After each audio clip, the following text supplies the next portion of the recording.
जय माता दी। मैं देख रही हूँ कि बहुत सारे खाली पदों पर सरकारी नौकरियां हैं और जैसे ही उनकी परीक्षा होने का समय आता है, परीक्षा देने बच्चे दूर दूर से, दूर दराजों से आते हैं।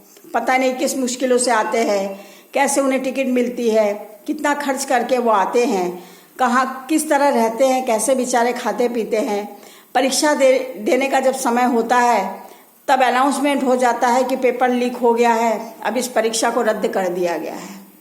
और इस तरह से सरकारी नौकरियां लोगों तक नहीं पहुंच पा रही है। मेरे समझ में आज तक एक ही बात ये नहीं आई है कि सारे अधिकारी सरकार के होते हैं तो पेपर लीक कैसे होता है।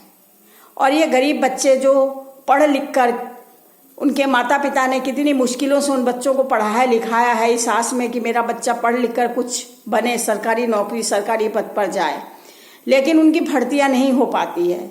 टीवी में हम जरूर देखते हैं कि इतने को नौकरी मिली, इतने हजार लड़कों को, बच्चों को नौकरी मिली, लेकिन हकीकत कुछ और ही होती है।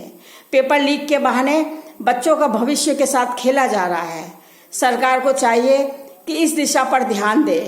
जो पेपर लीक करता है उसे पकड़े और उसे कड़ी से कड़ी सजा दे। पहली बात तो पेपर लीक होता ही कैसे है, पहले तो इस बात को समझना पड़ेगा। बच्चों के भविष्य के साथ खिलवाड़ ना हो तो ही अच्छा है, क्योंकि सरकारी परीक्षाएं बार बार नहीं निकलती है।